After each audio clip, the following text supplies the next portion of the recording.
Shalom teman-teman yang dikasihi Tuhan, haleluya. Hari ini kita belajar dalam pembimbing atau pengantar perjanjian lama sesi yang kedua.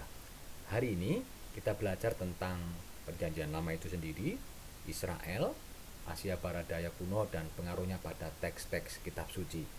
Secara singkat teman-teman, kalau kita mau perhatikan bahwa Israel itu ada di sini teman-teman. Nah, Israel ada di sini. Nah, ternyata Israel itu diapit. Kalau kita mau perhatikan, di sini diapit oleh Mesir, di sini diapit oleh negara, kalau sekarang itu adalah negara Irak, dan di sini ada negara Iran.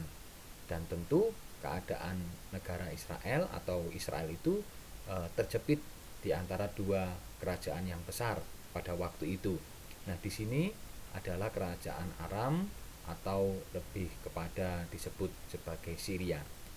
Nah, kita mau lihat teman-teman bahwa di peta itu kita dapat ketahui bahwa ternyata di Israel itu ternyata ada beberapa tempat yang perlu untuk kita ketahui. Di sini ada Galilea, di sini ada tempat orang-orang Samaria, ada Yudea, ada Idumea, ada Galatia, ada Perea, dan lain sebagainya.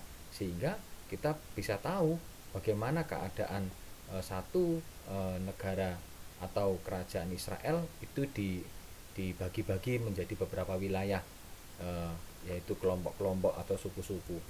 Nah, ini lebih jelas teman-teman bahwa inilah Yehuda atau ini Israel. Yehuda ada di sini ketika sebelum pecah, ya, sebelum pecah kerajaan Israel itu menjadi berpusat di Yehuda, di Yerusalem. Tetapi ketika terjadi perpecahan, akhirnya ada dua kerajaan, yaitu kerajaan Yehuda dan akhirnya ada kerajaan Israel Utara yang lebih dikenal sebagai Israel. Yehuda atau Israel Selatan lebih dikenal sebagai Yehuda. Nah, inilah peta politik daripada Israel dan Yehuda.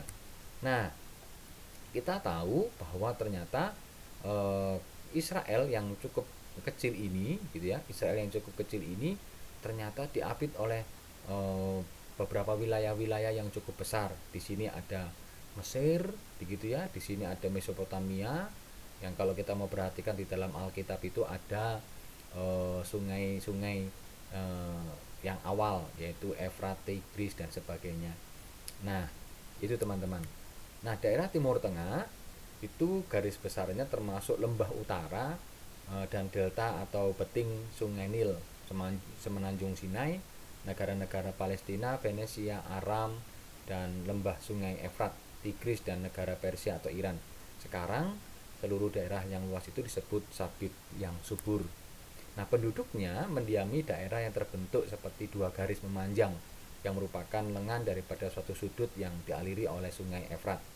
Bangsa yang mendiami adalah bangsa Asyur, Babel, Persia, Aram, Venesia, Israel, dan Mesir. Nah, kedua sistem sungai yang besar, kalau kita mau perhatikan, ada Nil dan Efrat dan Tigris, memungkinkan tanah datar yang luas dan berpengairan. Daerah dataran itu menjadi pusat daripada kekuasaan besar pada masa lalu, yaitu masa perjanjian lama, khususnya di Mesir dan Mesopotamia atau Babel. Nah, ini teman-teman, di sini adalah Mesopotamia atau Babel di sini ya. Di sini Babel, di sini adalah Israel. Nah, ketika kerajaan Israel itu terpecah menjadi dua, yaitu menjadi Yehuda dan Israel. Kemudian Israel itu dikalahkan dan akhirnya dibuang entah kemana. Tetapi ketika Yerusalem atau Yehuda akhirnya jatuh dan kemudian dibuang ke Babel. Nah, Babel itu di mana teman-teman? Nah, Babel itu ada di daerah sini teman-teman. Nah, kita harus tahu ya, harus tahu itu. Nah, di sini teman-teman kita bisa perhatikan kalau peta lebih besar lagi, ternyata inilah teman-teman sungai-sungai yang sangat mempengaruhi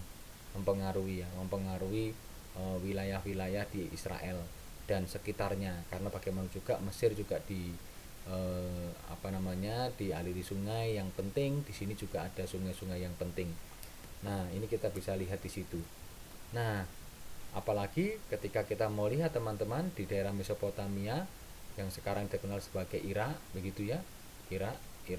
Nah, itu cukup luar biasa pergumulannya. Nah, di sini orang-orang Israel pada waktu itu hadir dan akhirnya dibuang juga. Nah, bangsa-bangsa yang mendiami Mesopotamia, di sini ada beberapa catatan. Bangsa Ubaidian, ada Sumeria, ada Jamdetnar, ada Akadia, Sumeria, ada bangsa Guti, ada bangsa Amola, Hitit, Assyria, Kaldea, Persia, dan Yunani. Nah, ini yang mendiami Mesopotamia. Nah, asal daripada Mesopotamia berasal dari kata mesos, tengah, potamas, sungai. Sehingga Mesopotamia berada pada dua sungai, yaitu sungai Efrat dan Tigris. Nah, sekarang Mesopotamia dikenal sebagai Irak. Nah, peradaban Mesopotamia adalah peradaban yang tertua oleh bangsa Sumeria.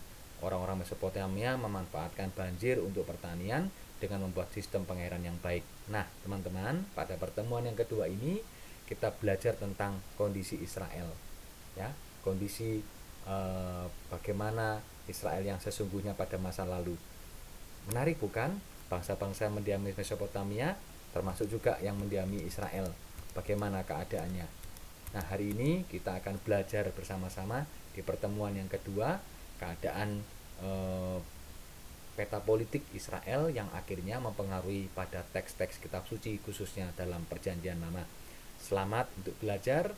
Mari kita menggali lebih dalam dan akhirnya kita akan semakin berpengetahuan. Tuhan menolong dan memberkati.